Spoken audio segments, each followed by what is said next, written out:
दोस्तों एक बार 3 दोस्त और उनके साथ एक कुत्ता किसी यात्रा पर निकले थे। रात को उन्होंने रोटियां बनाई। अब क्योंकि वो थक गए थे इसलिए सोचा पहले आराम कर लेते हैं फिर रोटियां खाएंगे, बट सभी सो गए। कुछ देर बाद पहला दोस्त उठा, उसने रोटियों के 3 बराबर हिस्से किए। एक रोटी एक्स्ट्रा बची तो कुत्ते को दे दिया। अपने हिस्से की रोटियां खाई और दोस्तों के हिस्से की रोटियां रखकर सो गया। थोड़ी देर बाद दूसरा दोस्त उठा, उसने रोटियों के 3 बराबर हिस्से किए। एक रोटी एक्स्ट्रा बची तो कुत्ते को दे दिया। अपने हिस्से की रोटियां खाई और दोस्तों के हिस्से की रोटियां रखकर सो गया। कुछ देर बाद तीसरा दोस्त उठा, उसने भी रोटियों के 3 बराबर हिस्से किए। एक रोटी एक्स्ट्रा बची तो कुत्ते को दे दिया। अपने हिस्से की रोटियां खाई और दोस्तों के हिस्से की रोटियां रखकर सो गया। जब सुबह तीनों दोस्त उठे तो बची हुई रोटियों के 3 बराबर हिस्से किए। एक रोटी एक्स्ट्रा बची तो कुत्ते को दे दिया और तीनों ने अपने हिस्से की रोटियां खाई। अब सवाल ये है कि शुरू में कुल कितनी रोटियां थी। दोस्तों अगर आप इसका जवाब जानते हैं तो जरूर बताइए, और अगर जानना चाहते हैं तो इस सवाल का सही जवाब कोई कोई लड़की तो आसानी से घर से बाहर भी नहीं निकल पाती। धोखा ऐसा मिला होता है कि शर्म की वजह से किसी को बता भी नहीं पाती। बात अच्छे से कर ले तो इरादे सही नहीं है,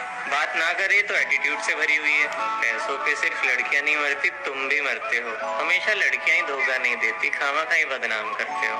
ठीक है, लड़कियों के लिए फॉलोअर्स बढ़ाना आसान है, लेकिन फॉलो तो लड़के ही करते हैं, फिर भी लड़कियां बदनाम है। चाहे साथ में भाई चल रहा हो, लेकिन बॉयफ्रेंड ही समझना है। रात को अकेले घर से बाहर घूमना तो न जाने कितनी लड़कियों का सपना है। वो भी इंसान है, उनके पास भी दिल है। सच में लड़कियों की प्रॉब्लम समझना बहुत।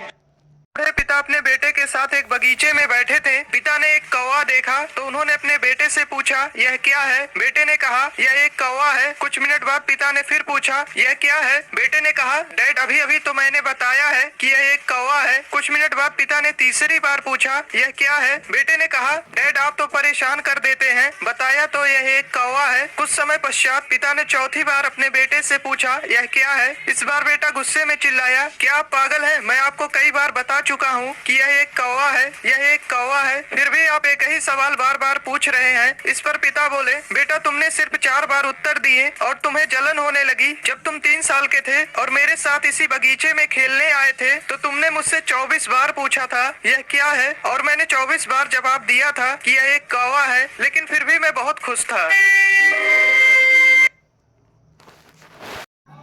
दोस्तों ये लड़का कॉलेज में सफाई कर रहा था, लेकिन तभी इसकी नजरें ब्लैक बोर्ड पर लिखे एक मैथ के क्वेश्चन पर जाती है जिसे आज तक कोई भी स्टूडेंट सॉल्व नहीं कर पाया था। ये लड़का उस क्वेश्चन को ध्यान से देख लेता है, फिर अपने घर जाकर उस क्वेश्चन को लिखकर सॉल्व करने की कोशिश करता है। फिर कॉलेज आकर उस क्वेश्चन को कुछ ही मिनटों में सॉल्व करके वहाँ से चला जाता है। उसके बाद कॉलेज के प्रिंसिपल वहाँ आकर उस क्वेश्चन को सॉल्व हुआ देख काफी हैरान हो जाते हैं और क्लासरूम में आकर पूछते हैं कि क्वेश्चन किसने सॉल्व किया, लेकिन कोई भी स्टूडेंट जवाब नहीं देता। इसलिए प्रिंसिपल पहले वाले से भी एक मुश्किल क्वेश्चन बोर्ड पर लिखवा देते हैं। अगले दिन ये लड़का उस क्वेश्चन को देखता है और उसे भी कुछ ही मिनटों में सॉल्व कर देता है, लेकिन तभी वहाँ प्रिंसिपल आ जाते हैं और उन्हें लगता है कि ये लड़का क्वेश्चन को मिटा रहा है। इसीलिए प्रिंसिपल उस लड़के को डांट कर वहाँ से जाने के लिए कहते हैं। फिर प्रिंसिपल उस क्वेश्चन को सॉल्व हुआ देखते हैं तो उन्हें अपनी आंखों पर विश्वास नहीं हो रहा था कि एक साफ सफाई करने वाला लड़का इतना दोस्तों ये लड़का